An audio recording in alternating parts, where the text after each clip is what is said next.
When Emily Turner looked back on the choices that had brought her to this moment, she often wondered if everything could have been different had she simply said no.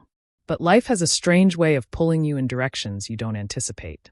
Sometimes it takes just one moment, one decision, one irresistible pull to alter the entire course of your life. Emily was 32, living in Chicago, and working as a marketing coordinator at a mid-sized firm that handled advertising for small businesses. She wasn't particularly thrilled about her job, but it paid her bills and allowed her a comfortable apartment downtown. To anyone looking from the outside, Emily's life looked stable. She had a neat home, decent friends, and a routine she could depend on. But stability wasn't excitement. Stability wasn't passion. And lately, Emily had begun to feel that her life was slipping into something dull, something gray. She craved color, and she didn't know how to find it. That was when Ryan Mitchell walked into her world. Ryan was everything she wasn't. He was confident, adventurous, and unpredictable. He was the kind of man who knew what he wanted and wasn't afraid to go after it. He had piercing blue eyes that seemed to read her mind before she even spoke, and a smile that carried both charm and danger. Ryan had just been hired as a consultant at her firm, and the moment he stepped into their office, he drew attention. Not just because of his looks, but because he carried himself with the kind of charisma people gravitated toward. Emily first noticed him during a staff meeting. He sat across the table, leaned back in his chair like he owned the room, and when he spoke, people listened. She tried to focus on the discussion about the new client campaign, but her eyes kept drifting to him. It wasn't just attraction, it was curiosity. He seemed larger than life, the kind of person you couldn't ignore no matter how hard you tried. Over the following weeks, their paths crossed more often. Ryan had a way of singling her out, of making her feel seen in a room full of people. He would linger near her desk, strike up conversations, and flash that grin that made her pulse race. Emily knew better than to get involved. Office romances were messy, and besides, she had been burned before. She had promised herself she wouldn't fall for charm without substance again. But Ryan was persuasive, and every time he leaned in just a little closer, every time he said something that made her laugh, every time he looked at her like she was the only person in the world, her resolve weakened. The night everything changed started innocently enough. A group from the office had gone out for drinks after a long week. Emily wasn't planning to stay long, just a quick drink and then home. But Ryan ended up sitting beside her at the bar, and suddenly the night stretched longer than she intended. They talked about everything: work, family, dreams, regrets. Ryan listened in a way that made her feel important, as if every word she said mattered. By the time they left, the rest of their co-workers had already gone. The city lights glimmered around them as they stepped into the cool night air, and when Ryan suggested walking her home, she couldn't say no. That became the pattern. Every time Ryan asked, Emily found herself saying yes. Yes to late-night conversations. Yes to weekend outings. Yes to moments that blurred the line between friendship and something more.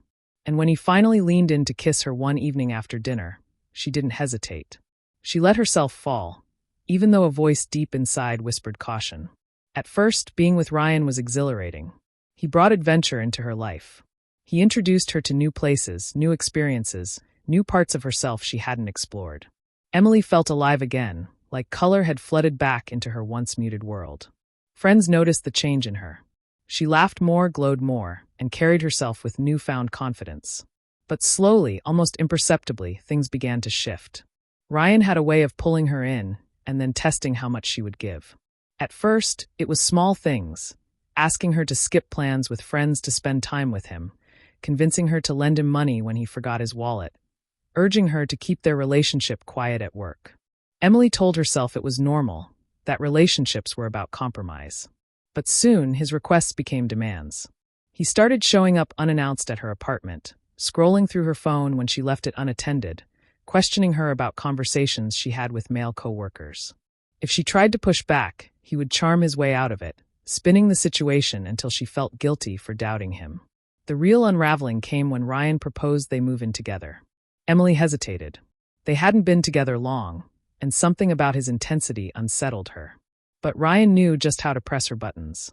He talked about their future, about how much he loved her, about how she was the only one who truly understood him.